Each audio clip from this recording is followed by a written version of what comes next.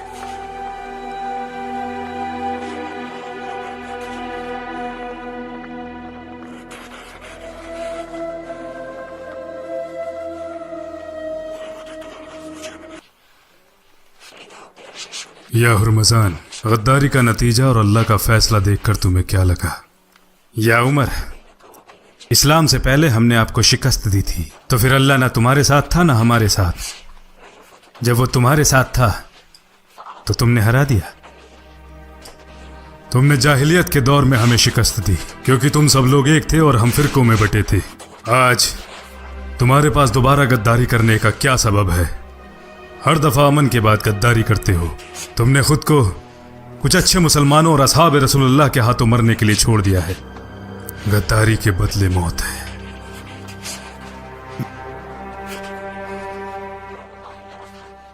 मेरा गला सूख रहा है, क्या पानी मिलेगा?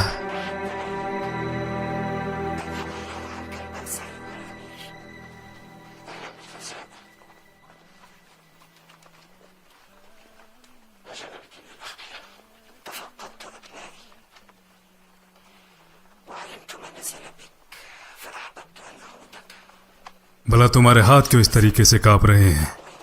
खौफ से या अमीरुल मोमिनीन, जमानत दो कि जब तक मैं ये पानी ना पी लूं आप मुझे मारने का हुक्म नहीं देंगे।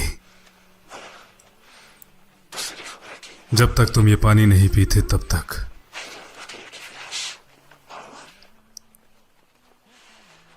इसे दूसरा बर्तन दो, ये प्यासा नहीं मरना चाहिए जब इसका कत्ल हो। मुझे पानी की जरूरत नहीं है, मैं बस तुमसे जमानत चाहता था।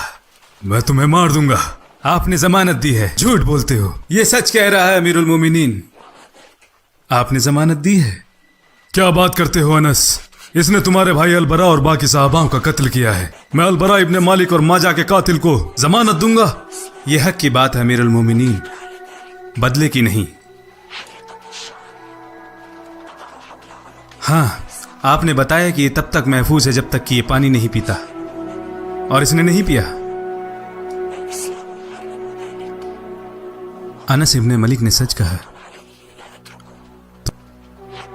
तुमने मेरे साथ चाल चली, वल्लाही सिवाय मुसलमानों के मेरे साथ कोई चालबाजी नहीं कर सकता। वल्लाही मैं बहुत वक्त से इस्लाम में दाखिल होने की सोच रहा था। मैंने आपके सिपाही देखे अलकदीस या तुस्तुर और हर जगह। मुझे पता चला कि आपने हमें अपनी तादाद और फौज से नहीं हराया। वो खालिक के मखलूक है जो चाहता है करवाता है, उसी ने आपको हम पर फतह बख्शी। लेकिन मेरे लोगों में एक बड़ा ओहदा था। मुझे याद है वो हमारे बेहतरीन दिन और कैसे हम आप पर गालिब थे। तो खुद को बदलना मेरे लिए आसान ना हुआ। जो कुछ भी मेरे लोगों के साथ हुआ उसने मुझे गुस्से और जुनून से भर दिया। तब मैंने आपसे लड़ने की सोची, ताकि ना तो मैं या मेरे लोग मुझ पर इल्जाम लगा सकें। और अब देखो, मेरे पास खोने के लिए कुछ भी बाकी नहीं बचा। जो कुछ भी फारस में बाकी था वो तुस्तुर और नहावात की जंग के बाद खत्म हो गया। मेरे लोग बड़ी तादाद में इस्लाम में दाखिल हो रहे हैं, और वो दिन दूर नहीं जब सभी लोग इसमें शामिल हो जाएंगे। जैसा कहा गया कि खुसरो का राज एकदम खत्म हो जाएगा, मगर फारसी बचेंगे। हालांकि वो खुसरो वाले फारसी ना होंगे, बल्कि वो इस्लाम वाले फारसी होंगे, बिल्कुल वैसे ही जैसे अरबी हैं।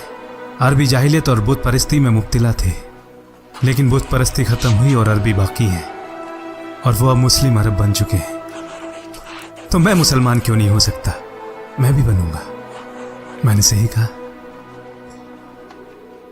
तुम यहां मदीना में ही रुकोगे और हम तुम्हें यहां रहने के लिए वजीफा देंगे, लेकिन वो इतना ना होगा जितने के तुम आदी हो।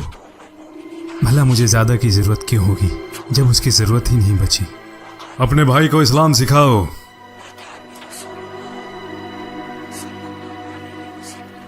ऐसा मैंने पहले कभी नहीं देखा जो आज देखा है। जिसके भाई को मैंने कत्ल किया वो मेरी जिंदगी बचाने की शहादत देता है। शायद इसीलिए इस्लाम सबसे ऊपर है।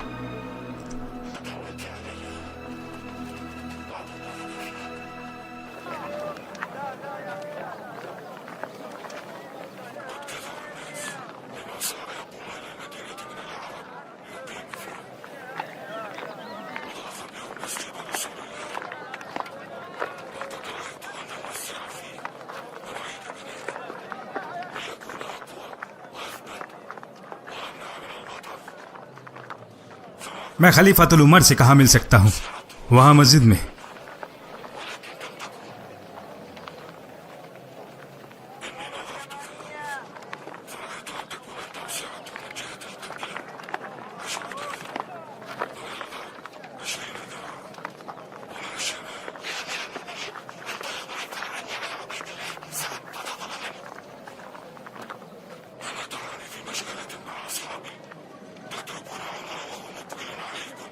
ये शख्स तो मिस्र का मालूम होता है।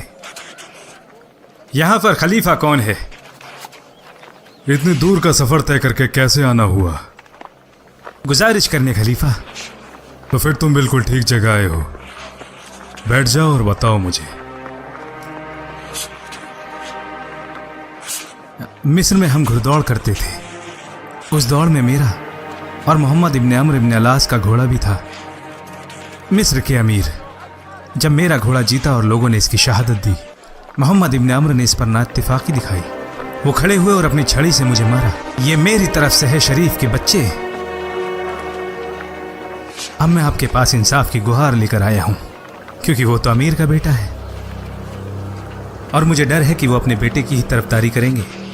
आप हाकिम हैं और आपका इंसाफ दुनिया जानती है। मैं आज भी रसूलुल्लाह के धिम्मे, आपके और मोमिनों के धिम्मे हूं।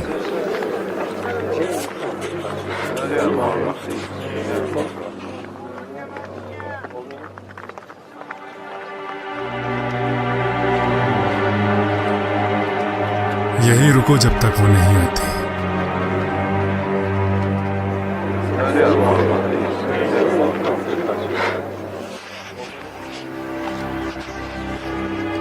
ऐसा तुमने क्या किया कि अमीरुल मोमिनीन ने मुझे बुलाया है और तुम्हें भी साथ चलना है? क्या तुमने कुछ ऐसा किया जिससे मैं बेखबर हूं? नहीं। तो फिर उमर ने तुम्हारे लिए सम्मन क्यों लिखा?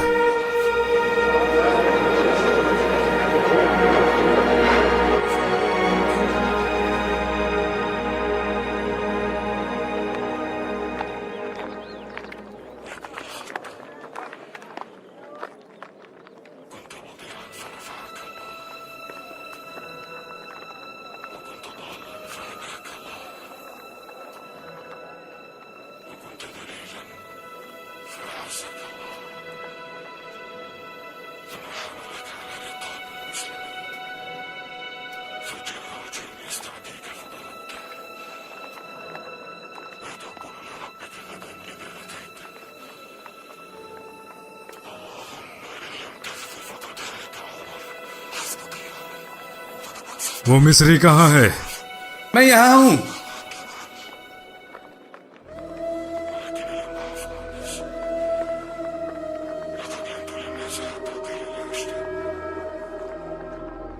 लो जरा ये पकड़ो और इस शरीफ के बच्चे को मारो।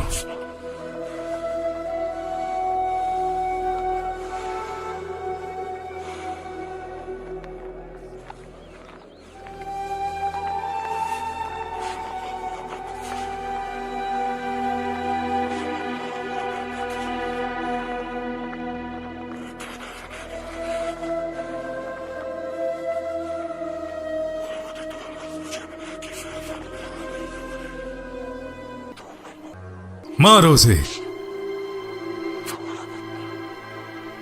मारो, मारो इस शरीफ के बच्चे को।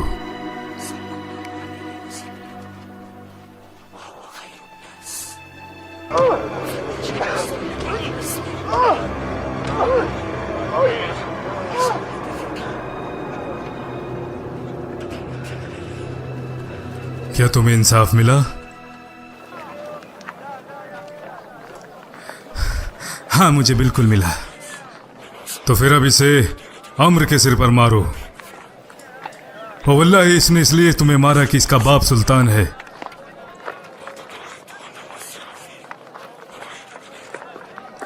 या अमीरुल मोमिनीन, मेरा हिसाब बराबर हो गया है। मैंने उसे मारा जिसने मुझे मारा था। इससे ज्यादा मुझे कुछ नहीं चाहिए। वल्लाही अगर तुम इन्हें मारते तो हम तुम्हें तब तक न रोकते जब तक तुम खुद न रुकते। या अम्र, तुम कैसे लोगों को गुलाम बना सकते हो जब उनकी माओ ने उन्हें आजाद पैदा किया है?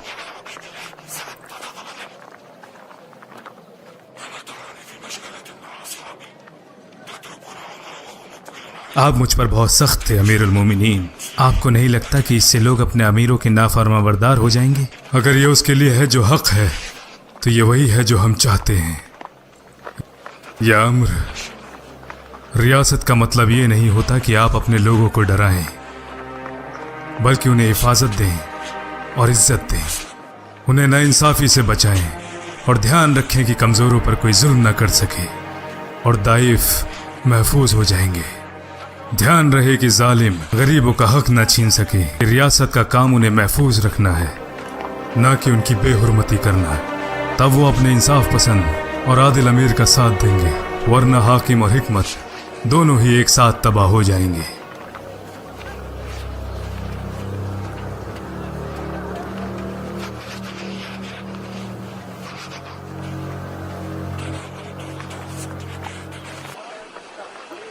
मैं बस आपको लिखने ही वाला था कि मशवरा दे कि हम बरका और तराबुस के लिए मगरिब की तरफ बढ़ें ताकि अल्लाह हमें इन पर फतह दे। लेकिन तभी मुझे आपका सम्मन मिल गया।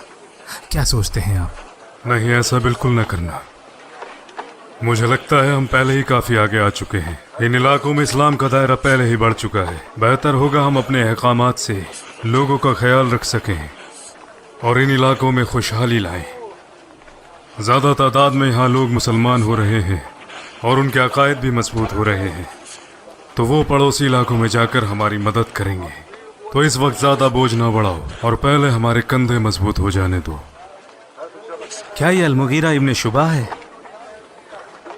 हाँ। अस्सलाम वालेकुम व रहमतुल्लाह। वालेकुम अस्सलाम व रहमतुल्लाह। मिस्र से कैसे आना हुआ अम्र? क्या अमीरुल मोमिनीन ने वापस बुला लिया है? नहीं। तो जरूर कोई शिकायत होगी जिसकी तहकीक हो रही है। अम्र के चेहरे पर साफ दिखता है। फिक्र ना करें, आप अकेले नहीं हैं। इनके लिए हम सब एक बराबर हैं और ये किसी की तरफदारी नहीं करते। इन्होंने जिनको भी अमीर बनाकर भेजा है वो इस बात का ख्याल रखते हैं कि उनकी कोई शिकायत अमीरुल मोमिनीन तक न पहुंचे, जो भी वो अपने लोगों के साथ कहते या करते हैं।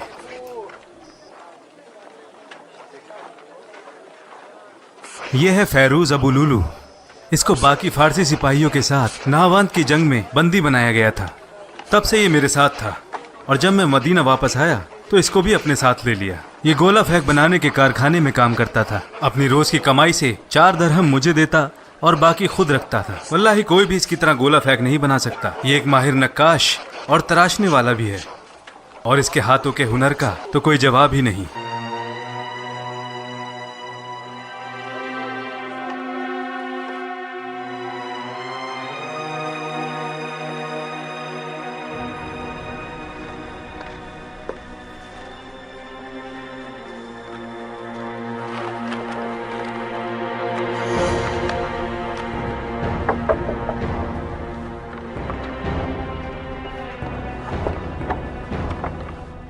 मेरे मालिक सरदार हुरमुजान, मैं किसी का मालिक नहीं हूं।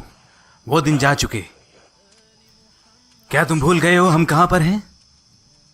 काश मैं भूल पाता, लेकिन यह मुमकिन नहीं। जब मैं बाहर आकर अपने चारों तरफ देखता हूं तो ऐसा लगता है जैसे मेरे दिल में किसी ने आग भर दी हो। मेरा गम और बढ़ जाता है, बिल्कुल वैसे ही जैसे इन मुसलमानों ने हमारी इबादत गाहों को आग से भर डाला। क्या तुम मुसलमान नहीं हो? बताओ मुझे। मैंने खुद को उनके हवाले किया। मुस्लिम नहीं हूं। काश मैं नाहवाद की जंग में ही मर गया होता ये दिन देखने से पहले।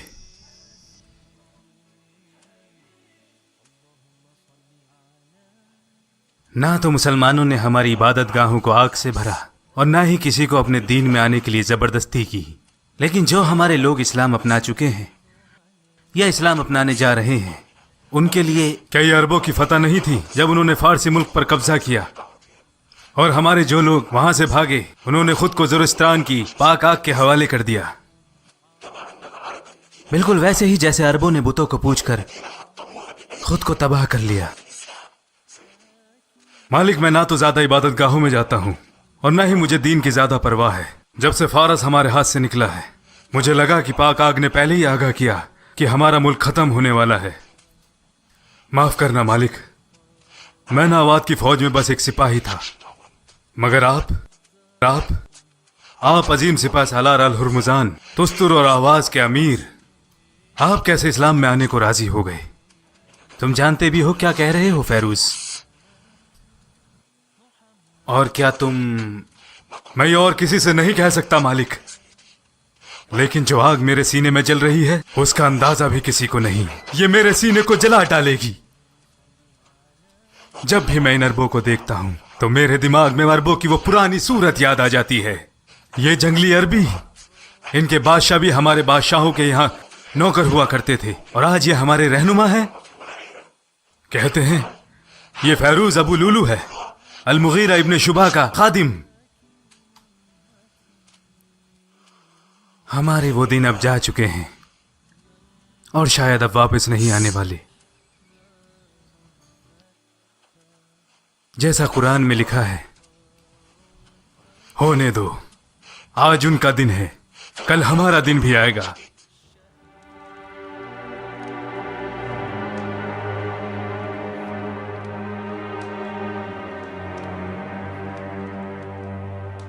तुम्हारी इतनी तकलीफों के बावजूद तुम फिर भी आराम से हो और चैन की नींद सोते होगे, लेकिन मैं सारी रात करवटें बदलता रहता हूं। बेचैनी बढ़ती जा रही है। दिन का चैन, रात की नींद हराम है। जैसे किसी ने मेरे दिल चीरकर 2 टुकड़े कर डाले हों। लेकिन हाँ, मैं मुसलमान हो चुका हूं और उस अल्लाह के सच्चे पैगाम में यकीन रखता हूं। मगर यह सिर्फ एक मसला है। मैं एक बड़ी सल्तनत का सिपह सालार और आज इस छोटे से शहर में सिमट कर रह गया हूं। मैं दुख, नफरत और गुस्से से भर चुका हूं। यह दूसरा हिस्सा है। मैंने इस्लाम अपना लिया है, लेकिन मैं अरबों की हुकूमत को नहीं मानता जो हम पर डाली गई है। उस इंसान का क्या होगा जो उस पैगाम से तो मोहब्बत करता है, लेकिन उसके भेजने वाले से नफरत करता है।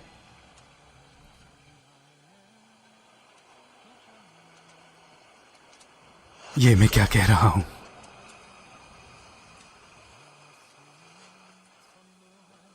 निकल जाओ यहां से। तुम मुझे बलगला रहे हो। उन घावों को ना कुरेदो जिन्हें मैं भरने की कोशिश कर रहा हूं। ना मैं तुम्हारा मालिक हूं और ना किसी और का। चले जाओ, चले जाओ।